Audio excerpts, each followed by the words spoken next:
साबुन और मैल का, गर्मी और ठंडी का, पानी और तेल का, कुत्ते और बिल्ली का, एक बहुत पुराना बैर है उसी तरह जिस तरह इन बलून का और का। बिल्कुल इसी तरह जादू और साइंस की भी दुश्मनी बहुत पुरानी है। विज्ञान के सामने तो जादू फुस हो जाता है। लेकिन आज हम आपको अपनी साइंस की इस जादुई दुनिया में कुछ ऐसा दिखाएंगे जो आपको हैरान कर देगा। तो हो जाइए तैयार एक पुरानी दुश्मनी को दोस्ती में बदलने के लिए। तो ये रहा एक फूला हुआ गुब्बारा और ये रही नुकीली सुई। अगर हम इस नुकीली सुई को इस गुब्बारे के आर पार कर दे तो आ जाएगा मजा, खुल जाएगा गुब्बारे के कबाब का राज। ध्यान से देखिए।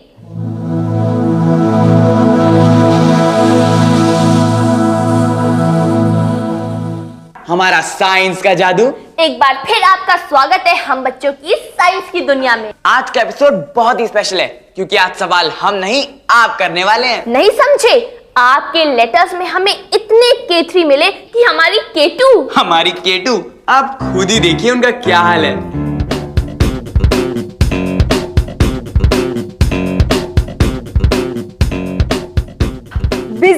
बिजी और बहुत खुश। इतने सारे क्यों और कैसे, इतने सारे सवाल। अब इतने सारे सवाल आए हैं तो जवाब तो देने ही पड़ेंगे, इसलिए रखा है आज का ये स्पेशल एपिसोड। लेकिन इससे पहले कि मैं जवाब देना शुरू करूं, क्यों ना दीपिका और शिवम के अड्डे में झांक लिया जाए। आज वक्त है जवाब देने का। तो सबसे पहले वो जवाब जो आपके दिमाग में अब कूद रहा है। ऐसा ही होता है।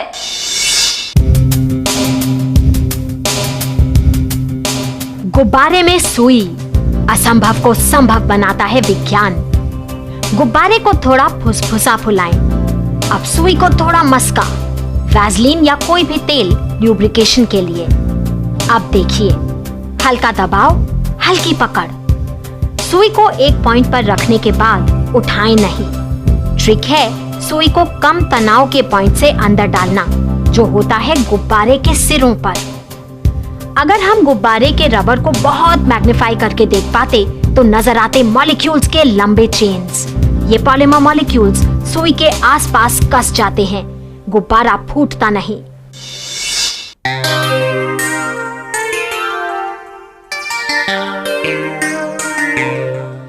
अब आएगा मजा। शिवम और दीपिका के बीच में हो रहा है एक जबरदस्त कंपटीशन।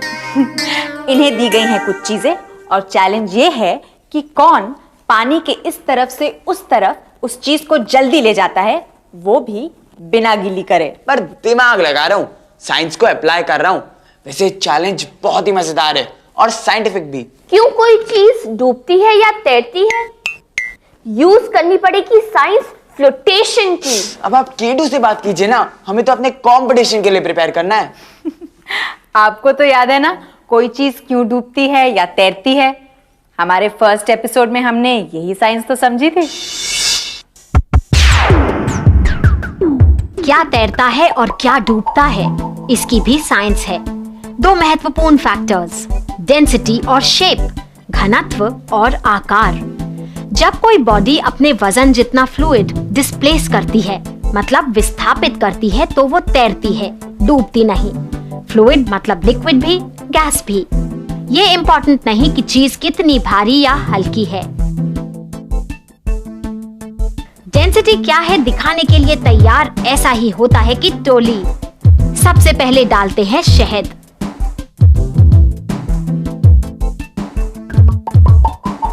फिर उसी बोतल में पानी। अब तेल की बारी है और तेल के बाद कुछ सॉलिड्स, एक कंचा, अब एक चना और फिर थर्मोकोल का एक टुकड़ा। और देखिए कैसे सब अपनी अपनी डेंसिटी के आधार पर अलग अलग जगह घेर चुके हैं। चलो हो गए तैयार? हाँ मैं पहले। चलो शिवम तुम भी दिखाओ। मैं पहले। पता नहीं शिवम क्या क्या कर रहा है।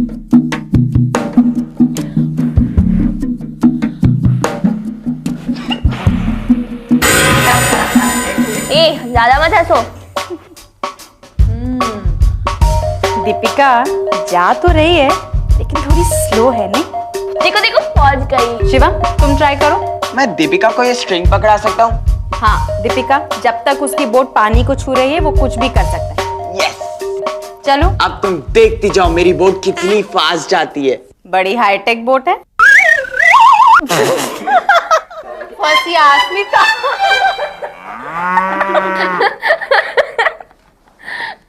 तुम्हारी hi tech boat What is this?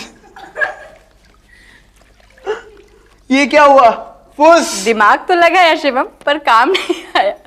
अभी दीपिका की बोट जीत गई, चाहे जितनी भी धीरे चली हो। अच्छा बाबा अब बस करो, साइंस में कभी कभी ऐसा भी होता है। अब आपके कुछ सवालों के जवाब देते हैं।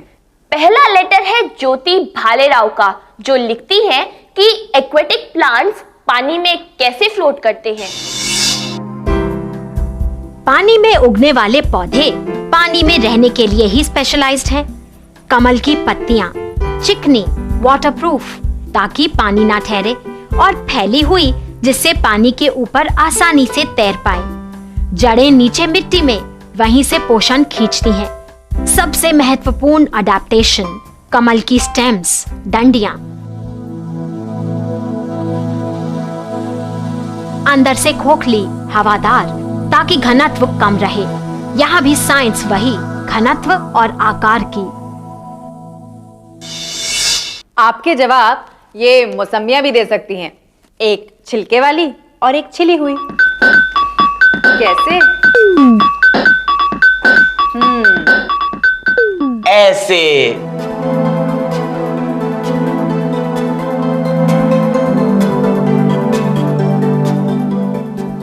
अब ये क्यों हुआ ये तो आपको समझ आ ही गया होगा। अगर नहीं आया तो मौसम्बी के छिलके पे ध्यान दीजिए। और सुनिए आज के दूसरे लेटर का जवाब। और ये भी डूबने और तैरने से जुड़ा है। मछलियाँ पानी में रहती हैं जिंदगी भर, फिर मरने पर उल्टी होकर ऊपर क्यों आ जाती हैं? आपका जवाब ऐसा ही होता है स्टाइल में। मान लें कि ये बोतलें मछलियाँ हैं और उन पर लगे गुब्बारे उनके स्विम ब्लैडर। याद है ना, इसी में हवा भर के अलग अलग गहराई पर तैरती हैं मछलियाँ। ये गई पहली मछली, इसमें हवा नहीं, ये तो डूब गई। ये दूसरी, इसके ब्लैडर में थोड़ी हवा है।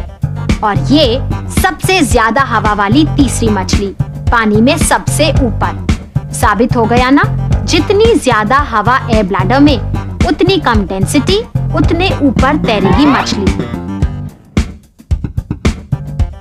अब आपका जवाब। मरने पर मछली के अंदरूनी अंग सड़ते हैं, गैसें निकलती हैं, पेट फूल जाता है और मछली ऊपर आ जाती है। पेट ऊपर। परछाई क्यों पड़ती है? गर्म हवा को ऊपर उठना किसने सिखाया? समुंदर के पानी में मिले सोने को हम एक्सट्रैक्ट क्यों नहीं कर सकते? ठंडे पानी से भरे ग्लास को पसीना क्यों आता है? क्या सच में कोई ऐसा सांप है जिसके सिर पे नागमणि है और वो हमारी हर इच्छा पूरी कर सकता है? एस्ट्रोनॉट्स स्पेस में क्या खाते हैं? ये कुछ वो सवाल हैं जो आपने पूछे हैं। सवाल क्यों और कैसे, व्हाई एंड हाउ। लगता है आपको भी साइंस चारों तरफ नजर आने लगी है। Very good. इन सब के जवाब भी देंगे और बहुत सारे खेल खेलेंगे। साइंस समझने में तो तभी मजा आता है जब उसे खेला जाए, ना कि पढ़ा जाए। Isn't it? राइट केडू। भाई K1, K2, K3 क्वेश्चंस आते रहे और जवाब मिलते रहे। पर केटू, आज आप कौन सा खेल खिलाने जा रही हैं? ये दूध की बॉटल्स और ये कलर्स। दूध की बोतल और कलर्स। अभी देखो मैं क्या करती हूँ। इसमें डाल देते हैं, सारा डाल दें। चलिए दीपिका, ये लाल रंग तुम इसके यहाँ सेंटर में डालो बिना फैलाए, ध्यान से। शिवम तुम वो हरा रंग डाल दो और मैं ये दो कलर्स डाल देती हूँ।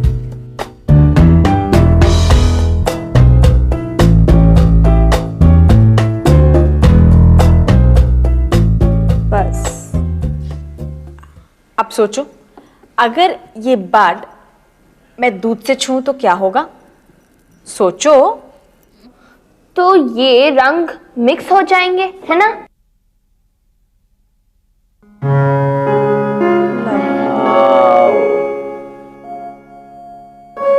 Isn't it lovely? Wow Kitu, ये कैसे हुआ? याद नहीं है? इसके भी तो खेल खेले थे। सरफेस टेंशन, पृष्ठ तनाव, पानी की सतह पर। तो एक बार फिर देख लो और साथ में सुनो अपने केतरी के जवाब। पानी अजब है, उसका मॉलिक्यूल बाइपोलर, मतलब एक तरफ से पॉजिटिव, दूसरी तरफ से नेगेटिव। ये विपरीत चार्जेस पानी की सतह को ताने रहते हैं। वो सबसे कम जगह घेरने की कोशिश करता है और इसी बल को कहते हैं पानी की सरफेस टेंशन या पानी का पृष्ठ तनाव। अब सवाल अमिता गुप्ता का। लिखती है अपनी छेद वाली कुर्सी के बारे में, जिस पर पानी गिर जाए तो नीचे नहीं टपकता। मान लीजिए कि ये फॉइल अमिता की कुर्सी है, बारीक छेदों वाली कुर्सी। गिरा देते हैं पानी, यहाँ भी नहीं टपका, अपनी सरफेस टेंशन के कारण ऊपर ही रुका है। लेकिन अगर हम पानी की सरफेस टेंशन तोड़ दें तो साबुन सर्फेक्टेंट है, पानी से उसका स्पेशल रिश्ता। वो पानी को कम चिपचिपा बनाता है, उसे और गीला करता है।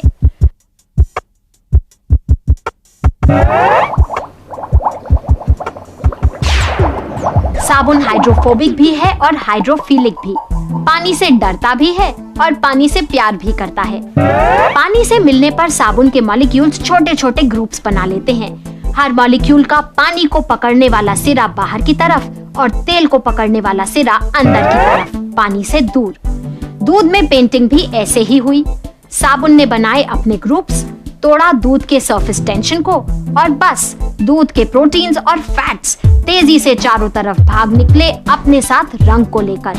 वैसे मैले कपड़े हो या हो चिकने बर्तन, सभी साबुन के पानी से खास रिश्ते के कारण साफ होते हैं। साबुन एक तरफ से पानी को पकड़ता है और दूसरी तरफ से चिकने मैल को।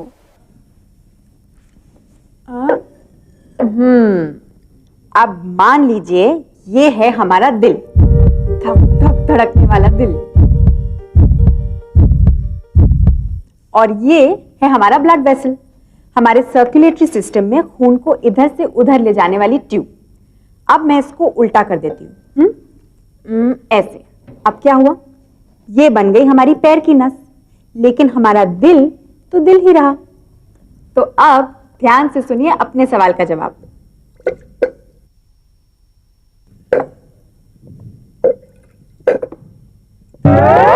ग्रेविटी नीचे खींचती है, फिर हमारा खून ऊपर कैसे चढ़ता है?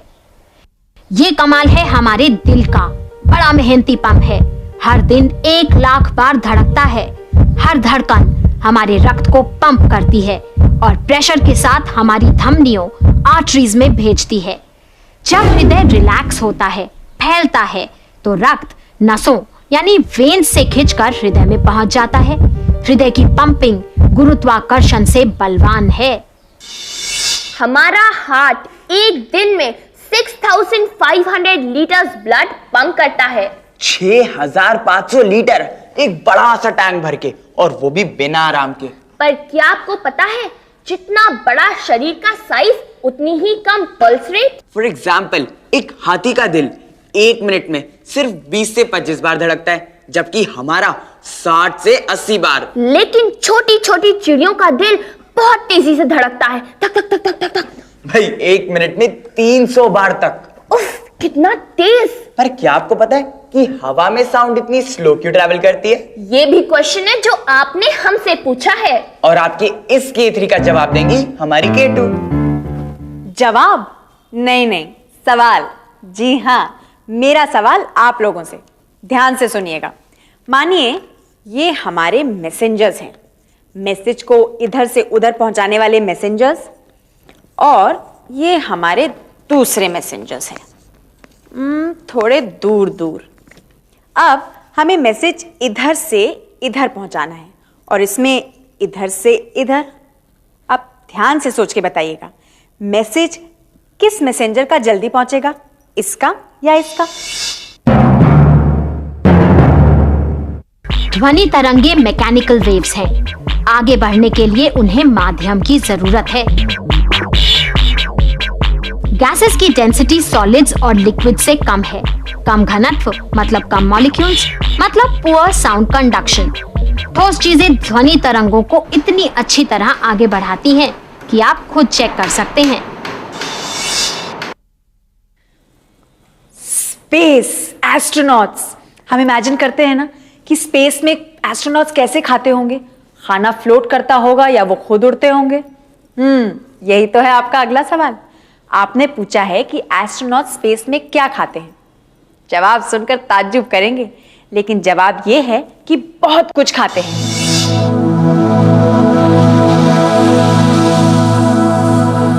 स्पेस, अंतरिक्ष, कितना फैसिनेटिंग।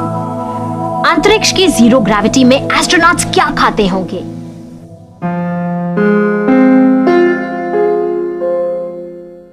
विज्ञान ने इतनी तरक्की कर ली है कि फलों से लेकर चीज, मैक्रोनी, नूडल्स, चॉकलेट्स, अंडे, अंतरिक्ष यात्री लगभग सब कुछ खा सकते हैं।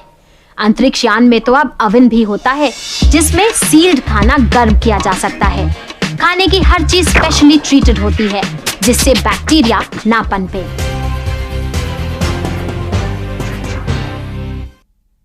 क्या कोई ऐसे सांप भी होते हैं जिनके सर पे यहाँ नागमणि होती है? ये मेरा कहना नहीं है, ये पूछ रहे हैं श्रीनाथ जी। कहते हैं इनके दोस्तों का ये मानना है कि नाग के सिर पे मणि होती है और जिन नागों के सिर पे मणि होती है वो इच्छाधारी होते हैं। इच्छाधारी सांप, वो जो अपना मनचाहा रूप बना सकते हैं और वो जो हमारी हर इच्छा पूरी कर सकता है। भाई अगर मुझे ऐसा सांप मिल जाए तो पता है मैं क्या मांगूंगा?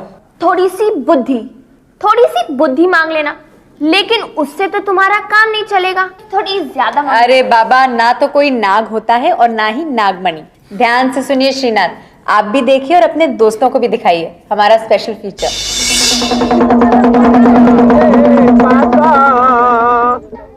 उड़ीसा का एक गांव जहां एक सपेरा नाग को अपने इशारों पर नचा रहा है।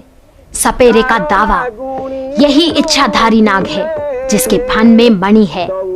वो मणि जो सांप को अजब शक्ति देती है, वो मनचाहा रूप धर सकता है।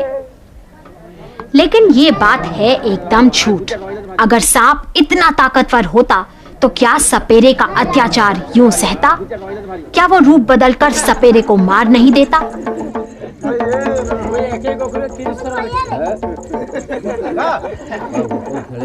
असल में तो सपेरा हमें बेवकूफ बना रहा है। ये तो मछली की आंखें हैं जो सपेरे ने चालाकी से नाग के स्केल्स के बीच में पहले से रख दी हैं। याद रखें, ना होती है नागमणि, ना कोई इच्छाधारी सांप। दिमाग नहीं जो लगाएगा वो तो बुद्धू बन जाएगा। तो आप दोनों भी दिमाग लगाइए, थोड़ी होशियारी दिखाइए। इस गुब्बारे में हवा भर के दिखाइए। और दीपिका जी, आप कितनी सांस भरी, जरा गिनती लगाइए। वैसे तो मुझे पता है कि इसमें कोई कैच है, पर फिर भी लाइए।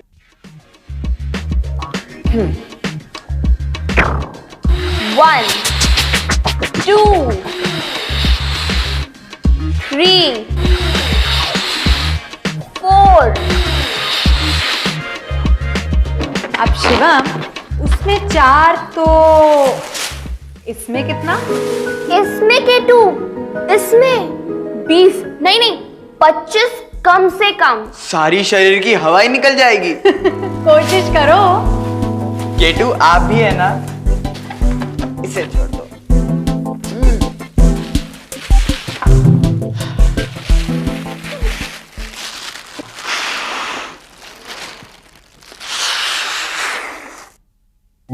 हाँ, अभी मैं चैलेंज करती हूँ, दीपिका एक सांस में भर के दिखाई। एक सांस में?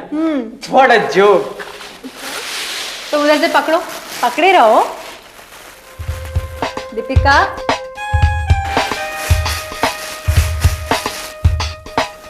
देखा? ये चौंक गए ना? कैसा रहा? आपको भी याद है ना बर्नौलीज प्रिंसिपल?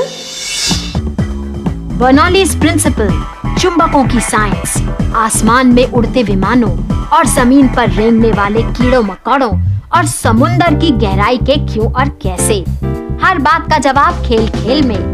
आपके ढेर सारे पत्रों और सवालों के लिए धन्यवाद। आपके सवालों के जवाब हम देते रहेंगे। नए